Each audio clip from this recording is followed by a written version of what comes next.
Hey everyone, and welcome to another episode of the Snapchat. As always, I'm joined today by none other than Cozy Snap. Cozy, how are you doing today, my friend? What's up, man? Doing well. We're halfway through February. Excited. The Ant-Man movie's coming out. I'm gonna go check that out.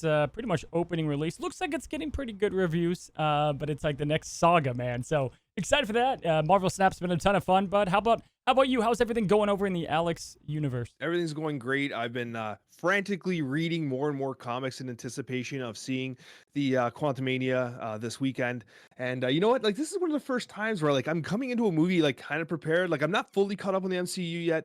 We're still catching up, going through some stuff. I think Winter Soldier's next for me in terms of the movie timeline thing. But like comics wise, I'm like ripping through so many comics so fast. I love them. You feel like you're accomplishing something, man. Like you can read them pretty quickly, so it's like finishing a whole book in like 20 minutes. You know what I mean? It's like yes, it's like Oh yeah, it and I feels like think an they speak. accomplishment. It's funny because I feel like Marvel fans typically they don't like you don't have like the separation of pure Marvel comic fans versus MCU. I think the MCU does a pretty dang good job adopting it. There are some differences, but like compared to Harry Potter, I think is a big difference, right? Like the people that love the books are like there's no other, way to consume Harry Potter other than literature rather than watching it. I feel like in the MCU does such a good job. In fact, like the DC is making the DCU now. I don't know if you saw all those announcements with DC.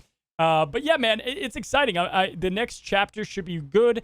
I think this current phase in the MCU is better than people were saying too. Multiverse, I thought was a pretty good movie. Black Panther, Shang-Chi was fantastic, man.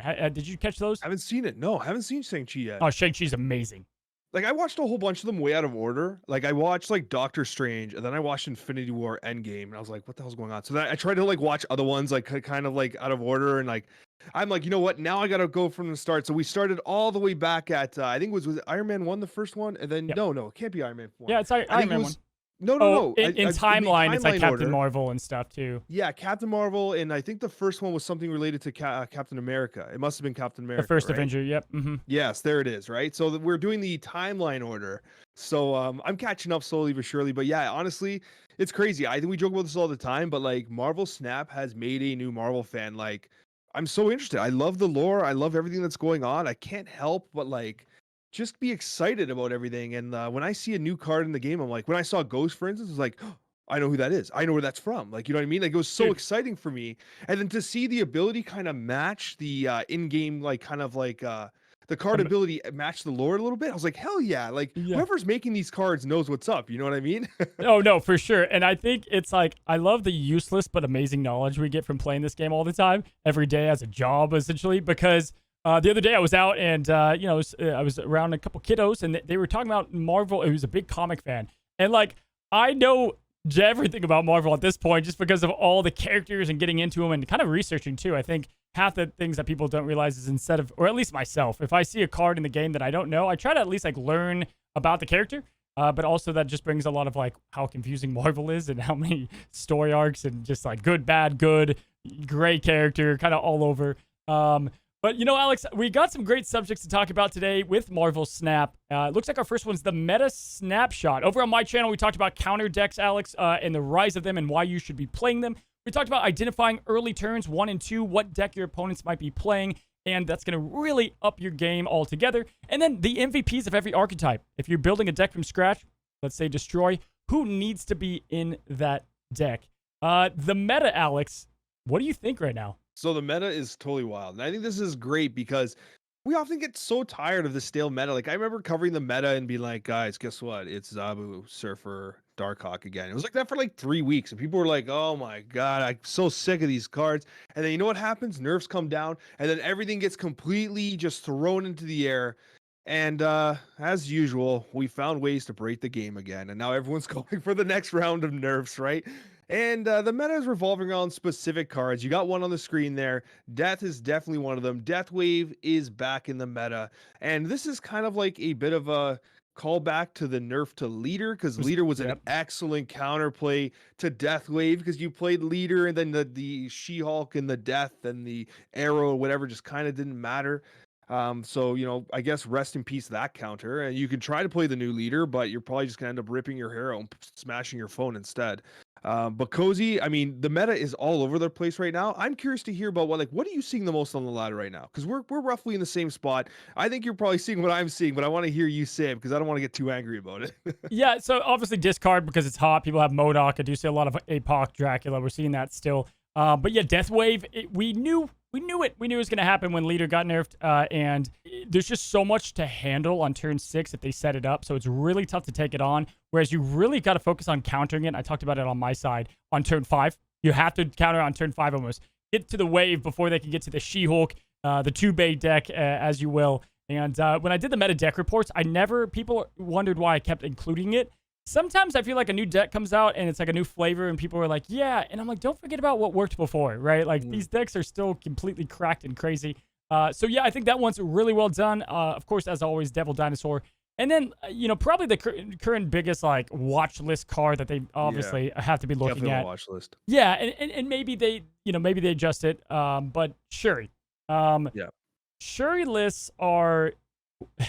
You have 2 evils existing right now, and I hate to even say one. Shuri is one, and then the other one is Arrow. But you need Arrow to take care of Shuri for the most of the point. And so those are the 2 cards I would say are the next to get the whole community up in a stir. And I think it's difficult. Like for Arrow per se, and I know we've talked about this, but like, dude, make her a 5/4. I maybe to match Sarah and to not help out Mr. Negative, but her ability is still just so single-handedly crazy.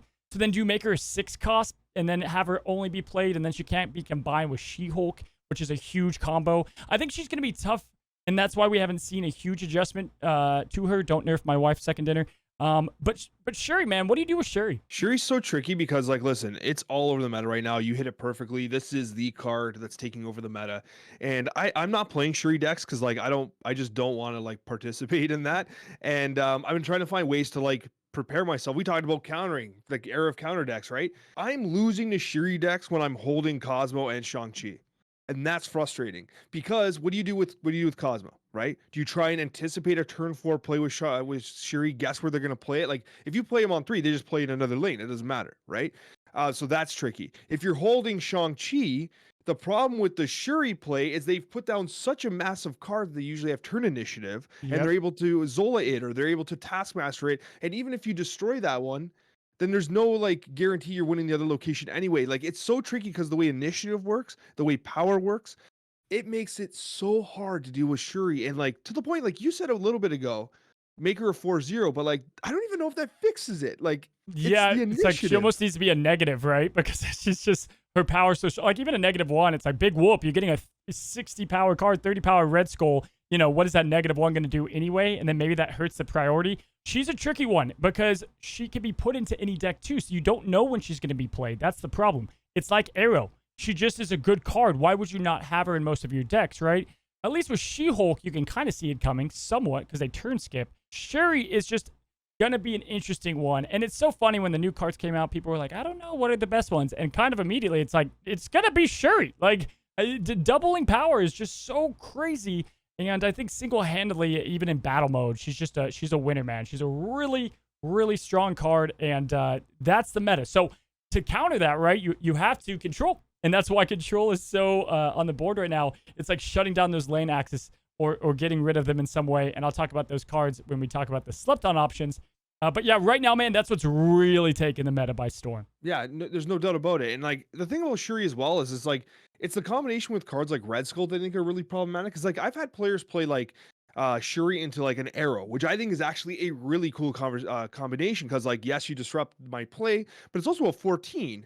But that's not like completely game shattering. Whereas like it turns into when it's Red Skull turning into a 30, it's like that's problematic. When you have a vision that's a 14, that's crazy, but it's not problematic. Maybe this is a skill problem. Like we should be able to fix it, but I'm having a problem where like I'm holding Shang-Chi and I can't solve the problem. I cannot beat the Shuri play. So yeah, I'm not sure, Cozy. The Red Skull is kind of is so good as a card. I have him ranked way higher. He was kind of looked at as just like the 0 card. But the problem is if you look at all these high power cards, you can't play it with Shuri, right? You can't do Infinite unless you turn skip and then, okay. But you can't do Destroyer. You shouldn't. Agatha, no. Giganto, only left lane. So with Magneto or mainly Red Skull, you're getting the con of giving +2 power, +8 at the most, but he's getting 30, man. 30 so hard to beat. And then a simple Taskmaster, Arnim Zola, they win the game, right? And it makes it tough because if they Taskmaster, they get the lane they stay in and then the other one. Or if you Arnim Zola, he abandons the lane. So if you challenge it, it doesn't matter. It's very tough to figure out. And right now is definitely dominating the meta. Want to see what they do to adjust it. I think it's a bit trickier of an adjustment than the ones we've seen because Absolutely. it's multiple cards working together. I think Death Wave is easy to counter. These are tough. Yeah, because if you think about Red Skull, it's a 15 power because of the 2 power it's giving to the other side, right? Like that's the balancing effect. Yeah. When you have Shiri double that 15, the +2 doesn't change. So it becomes like disproportionately amazing. Yep. So is the problem actually Shuri or is the problem Red Skull? That's an interesting thing because we talk about Wave, right? We talk about Wave being the problem with Death. Could it be that Red Skull's the problem with Shuri? Because, like, as I said, when I see someone Shuri a Vision, I'm not angry about it. That's a cool play. When I see someone Shuri a Red Skull, it feels more oppressive. Well, and just wait till Sauron continues to, get better. I mean, you combine that now, and you've erased the negative effects on Lizard and on Typhoid. It's going to be interesting as these new cards kind of dive into, like we've already seen with the card drops now, right? But even just Null, Darkhawk, and Century. But those cards are the next to kind of drip down. And so, like, to see how when the masses get it, what that looks like, it's so different than when they first come out. And so I'm really curious about it. I do think Sherry's probably the issue, but maybe it's a combination. Maybe changing her to 0 and then fixing these other ones might do it. It's kind of it's a tricky thing to figure out. Like, I got Shadow King just for Sherry. I thought that was going to be like a surefire, but it's kind of the same thing you just said. It's like, first, he hurts your own cards. Second, you've got to figure out what lane they're playing in, which is hard to identify early. It's definitely tough. But that's right now. I would say those are the main meta decks. There's more other ones that we could jump into, but those are the primary offenders. Yeah, I think there's one more that has to be mentioned. I think we're doing a disservice if we don't talk about it. I think it's going to be Mr. Negative.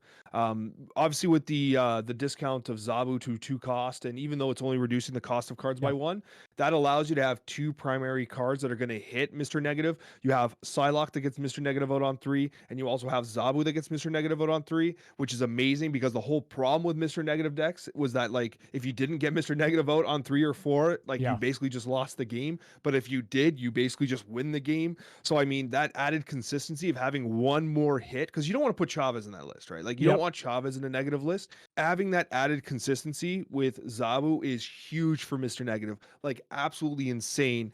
And so I think Mr. Negative is really tearing it up. And we just talked about on your video about how good, like, Iron Man is.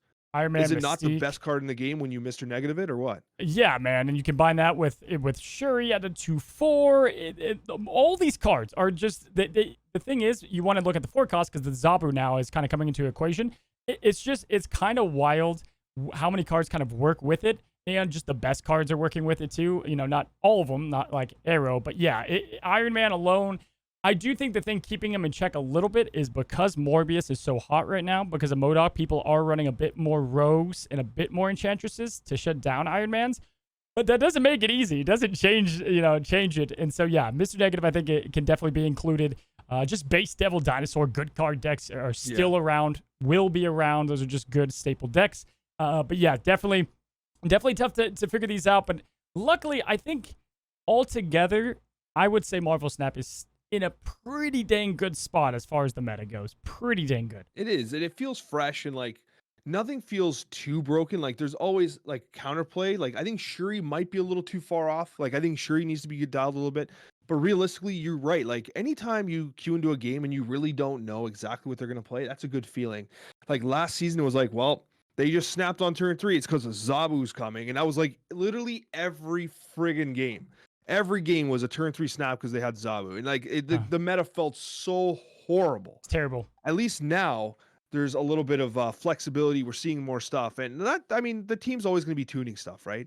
Yeah. But we're not game devs, and it's harder than like with the leader nerf. Like we were begging for leader to get nerfed, and now it happened. And I kind of wish I had the old leader back because it would have helped me deal with some of these insane plays that are happening, right? So sometimes we got to be careful what we wish for. Yep, absolutely, man. It's a tricky thing to figure out, and I do think they're doing a pretty good job. It is Valentine's Day, And Alex, we got a couple bundles, couple hot bundles at that. We have a couples bundle, the Scarlet Witch and Vision. We have Daredevil and Elektra. Haven't gotten that one yet. And then we have Mr. Negative, the big boy, bigger bundle. And Alex, it's been a while since we've talked about monetization in general. I think it's a good thing to bring up. What are your thoughts currently on Marvel Snap's monetization? Yeah, so I think this is a great discussion point to have because we kind of talked about it prior where we're like, you know what, things are getting really expensive. Some of the bundles were completely wildly priced. But I think the reason why we're talking about it today is because we have to give Second Dinner some credit. They're obviously taking in some data. They're trying to experiment with different types of bundles. Now, the reason why I love these bundles, okay, is because they represent actual discounts. Like they represent actual bundles. Like when you buy a bundle, you're like, you know what? I'm buying a bundle of things because I want to get a deal. I'm buying extra. I'm going to Costco not because I need 40 pounds of toilet paper, but because I get a discount when I buy 40 pounds of toilet paper, right? So when you're talking about like Steamy Hell's Kitchen, right? You're getting two variants. You get a Daredevil and Elektra. And the nice thing about them is we can assume probably accurately that those are 1,200 gold variants, right? Yeah, for sure. You get the avatars and you get the title, which is worth nothing. But anyways, you get the title, the two avatars, and you get the two cards. And just the two cards alone at 1,200, that's 2,400 gold. They're selling it for 2,000. That's a 400 gold savings. That's a bundle. That's how we do it. That is something that's worth buying here. This is what we're talking about. If they keep filling the shop with bundles like these, different cards, different variants, I am all for this. This is beautiful. Yeah, no, that's actually, I love that you say that, right? Because I'm gonna buy it, but I will say, I'm like, I can't pass up on this Daredevil. But right now I've got, and I'll go to it, I've got a null Daredevil, and I'm like, that's what I'm using, and I don't even play Elektra. So, I was like, I don't need to get this one. What I want to say, though, probably the best part about it is not only are you getting two, I think, pretty dope variants. Dude, you can just get Daredevil as an unlock if you don't have them. For 2,000 gold, not bad. If you do buy anyway, this is like, man, this is a no-brainer. If you don't have Daredevil, don't waste tokens on him. You can essentially attribute this to another 1,000 collector tokens, too, because you're getting a card that you would unlock with it. If you do buy, this is much different. On this one, you're getting Daredevil. And so that's like, it's massively different. I do think they did a good job. I will say, like, the Scarlet Witch is, like, a no-brainer. Like, best variant. Oh, it's so good. I'm not in love with the Vision. I think, and going to what Alex was just saying, this is the Daredevil that I have. So I'm like, I'm probably going to keep running this one. He actually just has a lot of good variants to begin with. But, like, Vision, I'm like, I'm probably never going to use that Vision if I go to all variants here. Because there's so many, like, at first I was going to do this one, Alex. I was going to do that as a split, but then this one's so interesting, right?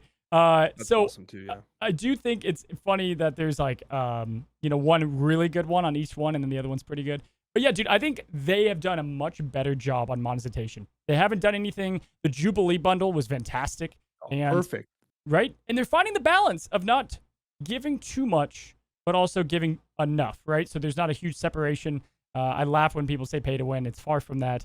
This was a bit of a bad value, but yeah, I agree. Get your tokens, I guess. And those that love Mr. Negative don't have them. You could, again, save 4,000 tokens, I guess, if you didn't have the card, because you'd be buying him most likely. This one you could probably wait on if you guys are listening. I would probably get Steamy Hell's Kitchen, regardless of the variant, if you don't have Daredevil.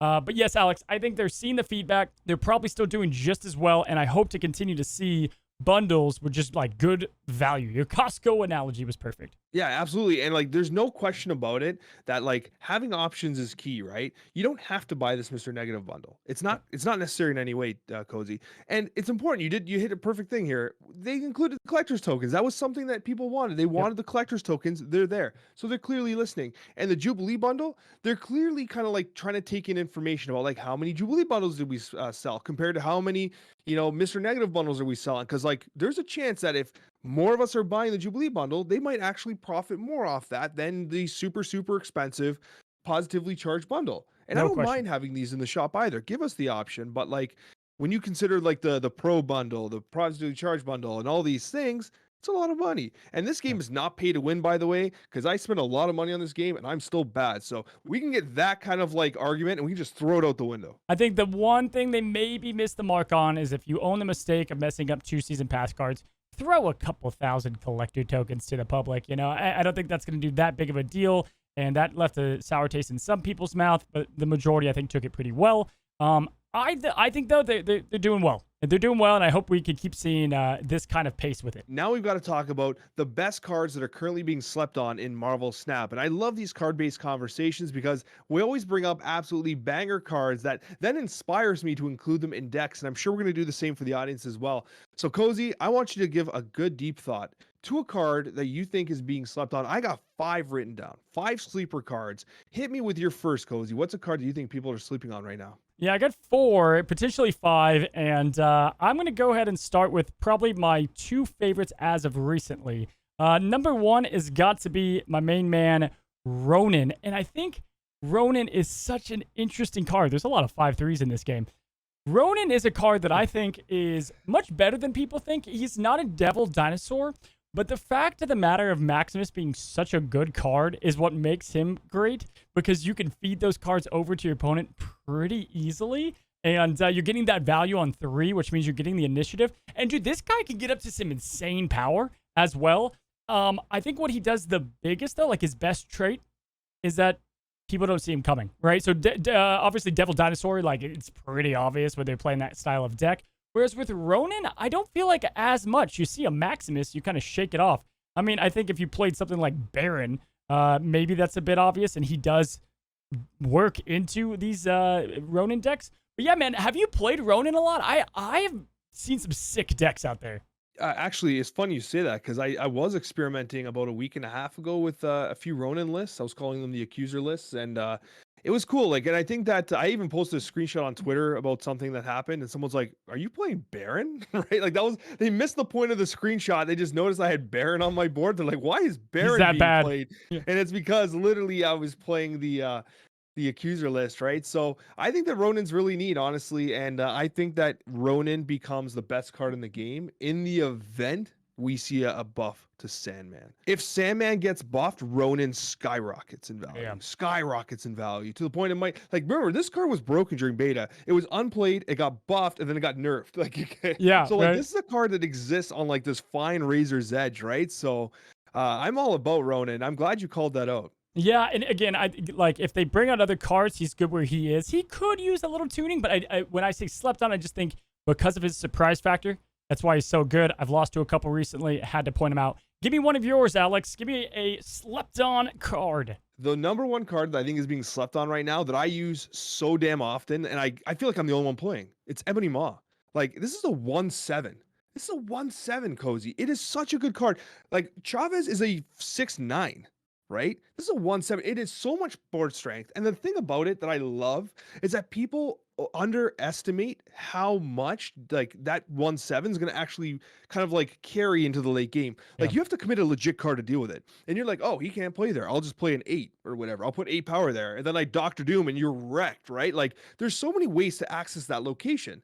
Doctor Doom does it. And of course, you know, I'm throwing Odin on top of the Doctor Doom because that's what I do. And then so like this Ebony Maw, it can be so damn good. You can play Ebony Maw with 0. You can play Ebony Maw on top of an Invisible Woman. You can play Ebony Maw in so many unique ways, and it's a 1/7, Cozy. And Vipering Ebony Maw is so filthy. The fact that you can send over essentially a Professor X that you can keep playing on that lane, like you shut it down for the opponent, and you know you give him that 7 power. It's a lot, but you already have 2 from the Viper, and then they're done on that lane. So, dude, there is a lot of ways.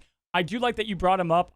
I should play Ebony Maw, just like I should play more Titania, and then I end up going with more straightforward lists. But yes, dude, I think 100% should get a lot more play. The priority game is essential, especially into the kind of the Shuri meta that we just talked about. Good card. I like it a lot, and I thought it was really well. My honorable mention of one I was going to bring up was Quinjet, now that we're in the 1 cost. I think Quinjet is used so much more than you think, and there's a lot more cards that synergize with Quinjet outside of your Thanos and outside of your, you know, Devil Dinosaur. The card's kind of crazy for the value that it's at. And I think as far as like 1 cost cards go, there's so many locations that benefit Quinjet. There's so many cards, like I said, that it can help you a lot. White Queen, the cards that are already good are even better with Quinjet, like Sentinel 2, having a consistent 1 Sentinel you can just keep playing for just almost a 0 of a commitment. And I don't know about you, but when Killmonger comes and I lose Sunspot, I'm like, no! But if he kills Quinjet, I'm like, damn, it's okay. Yeah. I'll be fine, you know? And so I do like Quinjet a lot. Give me another one, because I have one. I have one that I've been playing in all of my decks that I think is up there as the most slept on as well. Okay, I'm gonna hit you with two because one of them we actually talked about prior, but one of them is Kingpin. Okay, and I was so impressed in the prior you talked about how Kingpin was being used in your control list. I absolutely loved it. I love the fact that you brought up Kingpin prior because Kingpin I think is being slept on. This is a damn good card. It's 3/4. It's basically a better version of Cyclops. It's Cyclops. It does something, right? How awesome is that? Let's move, Kingpin. But realistically, like Kingpin's a good card, a damn good card. I think it's being slept on. But the actual number 3 for me is Jessica Jones. And let me explain why. Yeah, I love Jessica it. Jones is one of those starter cards that people like, you know what? I got new cards. I don't need to play Jessica Jones. But this is a 4/8, which is key because you're getting Ghost. People are going to be able to Shang-Chi everything much more reliably now. This slides under Shang-Chi. Its Yep. effect is very easy to dodge, very easy to kind of maneuver around. You have Zabu value. It's just overall good value. It's just a good card, and you never see it anywhere. You never see it anywhere. It's a Y- 4/8 cozy. Dude, it's 100%. I think you nailed it when you said that it's just like a card that you had at the beginning, and then you're like, yeah, I got better options. But honestly, Jessica Jones is right up there with some of the best in the game as far as value goes, man. Like, yeah, Rescue, it can do great things as well, but like, you just don't have to do anything with Jessica Jones. Like, she's just such an easy thing. Her only con is playing her on turn, like, on turn 6. You can't end the game with her kind of thing. But like, okay, like, other than that, you get good value.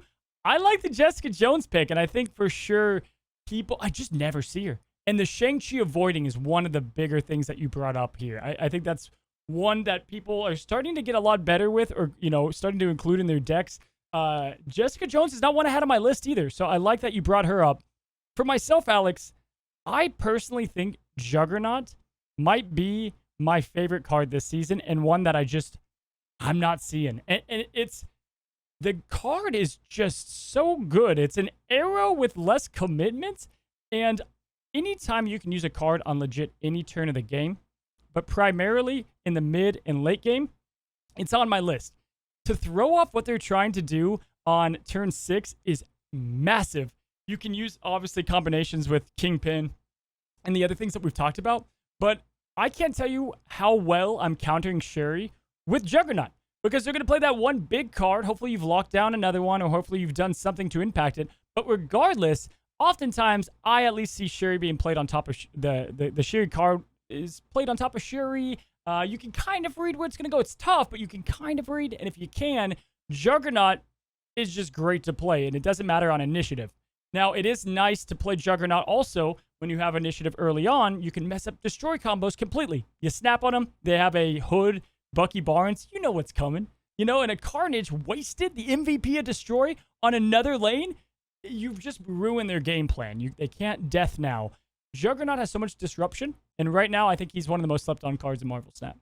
There's no question about it. And in fact, like this is one of the cards that made Silver Surfer so good because you'd storm Juggernaut and then like you can surfer those two cards anyway. So there was no answer to that lane. Yeah, There was no absolutely. answer. Absolutely. And then so like, yes, it's an unreal card. It's unbelievable. And I love the fact that you bring up that you could really play it on turn 6. Like it does not need to be a turn 3 or 4 card. Yeah. Right? Yes, we often see it as a follow-up to Storm, so we usually see it on turn 4. But like it's a card that really can just be disruptive in so many different ways. And it's a great pick, Cozy. And talking about great picks, I have one, and I gotta give you credit because this is one that was off my radar. And then you put it on my radar, and then I experimented with it, but we haven't talked about it in a couple weeks, and that is Giganto. I know that you're a Yes. Giganto enjoyer, and no one accounts for the 14 power. There's no one accounts for the 14 power. It just doesn't happen. No one does the math for 14. Nope. So Giganto is like a surprise card that just comes out and wins games. I think it's being slept on. Without question. There's not a lot of big cards. I mean, obviously you have the Red Skull and whatnot, but like if you don't have Shuri, Giganto is such a huge answer for that left lane. It can straight up counter a lot of decks too. Like we talked about Destroyer. If you're trying to like play on one of the locations, as we talked about on my side, you want to try to get rid of that, you know, try to contend that 15 power. Yeah, 14 is going to do just about all of that. He's one less than Destroyer. I don't know why he slept on. I think the left location thing, you know, kind of scares people. But dude, like just play around that. And like, you know, you have him. So play into the other two lanes and then have that as your less committed lane. Or even better, if they did like a Carnage Bucky and they have a lot of power, it's like they think if you did nothing until turn 6, they think you've abandoned that lane. There's no question about it. So I like the Giganto. I hope to see it more. He works best in control decks and shutting down lanes early. Love that pick. Alex, what do you think about, and I think that right now it's just not his time to shine, but a card that I probably experiment with the most, just like testing to see if he does work in a lot of the decks that I've been playing. I think Beast, dude, is awesome. And I don't think enough people are playing him. I think bounce decks are also underrated. Beast, getting cards down to 0 cost and or being able to trigger on reveal effects again, like the Hood, like Iceman, good God. Or even things like Iron Fist and getting him with Human Torch. And you can have a quick free play that's 6 power on the last turn of the game, making Dagger 1, and then you have an Iron Fist as well. And you can play both of them for up to like 11 power. Beast is enabling so much, and with Thanos, he's great, but there's so many more decks that people can put him into, and I don't see him enough. I do not see Beast played enough. I think he's a phenomenal card in Snap. Yeah, Beast and Bounce in general, it's like one of those archetypes that I think requires so much pride. Like, if you want to get to infinite with Bounce, you basically just have to play Bounce. Like, you cannot, you got to learn that play pattern so well. It's a very challenging card to pilot properly. It might be one of the more challenging cards to use in the game, honestly, because you control yourself. I mean, Falcon's similar, right? They have a very similar feel, but like I would take Beast over Falcon any day, all like day. any day of the week. Maybe Falcon's actually a buff candidate, to be honest with you. Falcon's but like trash. Yeah, I don't think he's good. yeah, but like Beast is an amazing card. I'm glad you picked it because like it really does feel good. And like there are times where like you have Beast and you bounce things back. And yeah, even well, you talked about Quinjet before. So I think Quinjet kind of took the place of Beast in a lot of the Thanos based lists. But like Beast is good. It's just maybe it's one of those cards that like is another card away from being great. Like maybe it's like the Stature Black Bolt effect where like we're just waiting for that next card that makes Beast the broken card in Marvel Snap, you know? Because it is good. It just doesn't quite fit yet, you know? Yeah, I like too that you can play him. Beast with Bishop is also a great combo if you have that. I like also if you get like a Shadow Ninja or some Squirrels and you don't have a Destroy deck, it's kind of nice just to pick those up and either replay them somewhere else or you can go ahead and not play them at all, build up other cards. And a lot of the time, I think people see one card and they always put, let's say Beast, right? It's like, okay, I better put Collector. And it's like, well, not all the time. Try to look at what the other things can work with them and what kind of cheeky options that you can run. Again, just looking at the 1 and 2 cost cards, building up Angela, you can get her to crazy proportions with Beast. I think that's super kind of not looked at a ton in the game.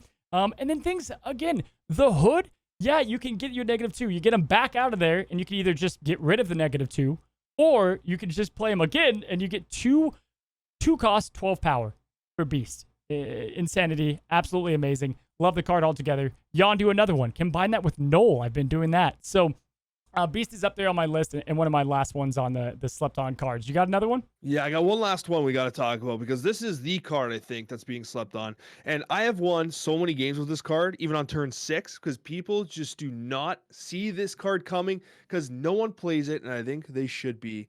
Cozy, what are your thoughts on Claw? Claw might be the stealer of cubes. Claw might be the card that steals the most cubes in Marvel Snap because this card, no one ever accounts for that +6 power. Like, listen, I played it the other day to the left of negative zone. It's effectively a 9, right? It's effectively a 9 power into that location. It was crazy how much value Claw gave me. And this is one of those cards, like as a 5, like you don't want to close with, but no one expects the Claw. Dude, yes, and to our Iron Man point that we've talked about, it's like it's just pure power. There's no way to get rid of it too, right? Unless you, I guess, ongoing steal it or whatever it might be.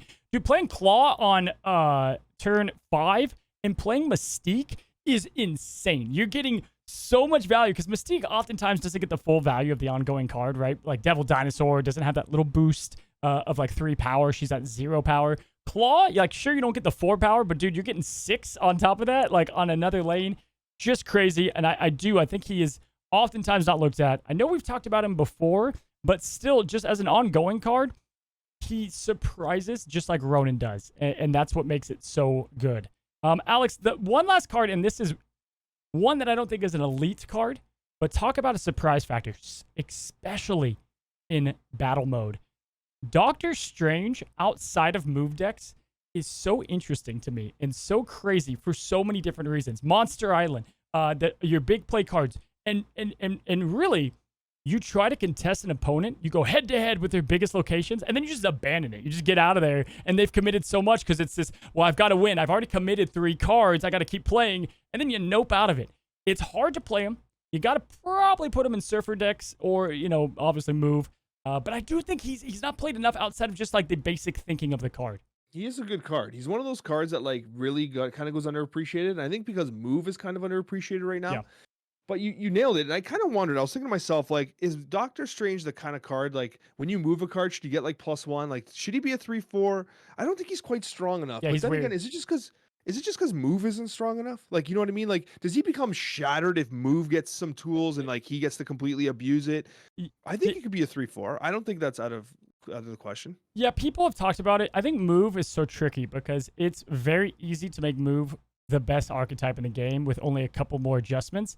But I will say this, I think that's okay if you reward move for the strategy it takes. Just don't make move easy to play still. I think the thing that's great about it is the thought process, right? And I think all we're waiting on is another buff card like Craven. We're waiting on another move option for cheaper. Those are the little things. But if you make it too good, then it would be a problem because of how much it does have for flexibility and change and movement. No con on that, but movement of your cards, clearly. But yeah, I do think Doctor Strange, although he's not the best card, I do think he's one that is a cheeky option and a great surprise option, and you can fit him into some of the decks that you can play. And I think it's time that we take a moment here to say thank you to everyone for watching this podcast, for listening on the road or wherever you happen to be. Cozy and I both genuinely appreciate your support. If you're listening on any form of audio-based format, definitely consider leaving us a review. It really helps with our discoverability and getting the podcast into the hands of more people. If you're on YouTube, we'd love to hear your thoughts. If you have suggestions for different topics you'd like for us to cover, let us know in the comments down below. We'd love to hear it. Cozy, any closing thoughts? Man, just another great episode of the Snapchat. We've got some good stuff cooking. Excited to announce that here in the future. And February, man, there's a lot going to happen. We're going to see some big cards and probably some pretty big changes coming soon. Absolutely, guys. So with that being said, right there in the center of the screen, what you see is Cozy's episode. So definitely give it a click. Go check out our topics on the other side because we had a whole lot of fun in those discussions as well. Thank you so much for listening, everyone, and we'll see you in the next Marvel Snap episode.